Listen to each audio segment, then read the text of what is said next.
क्या इद्दत का टाइम खत्म होने के बाद एक मुस्लिम महिला सीआरपीसी के सेक्शन 125 सीआरपीसी के तहत मेंटेनेंस का दावा कर सकती है? कुछ इसी तरह का मामला था इलाहाबाद हाई कोर्ट के सामने। आज हम बात कर रहे हैं case Razia versus state of UP case के बारे में, और इस केस की सुनवाई ऑनरेबल जस्टिस करुणेश सिंह पवार की बेंच कर रही थी।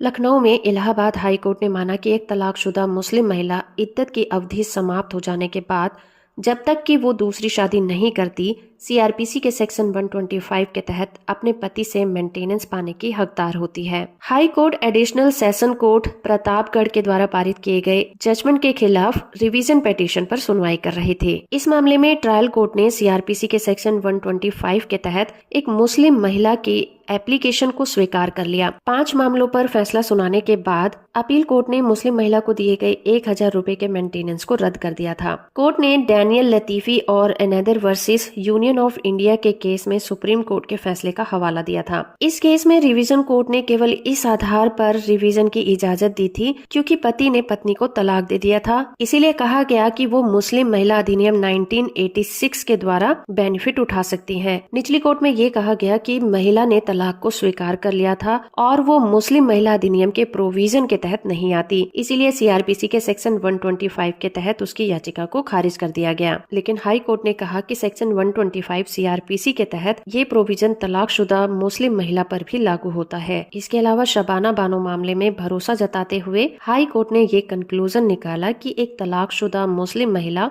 सीआरपीसी के सेक्शन 125 के तहत अपने पति से मेंटेनेंस मांग सकती है, भले ही इद्दत की अवधि समाप्त हो गई हो, लेकिन उसने दूसरी शादी ना की हो।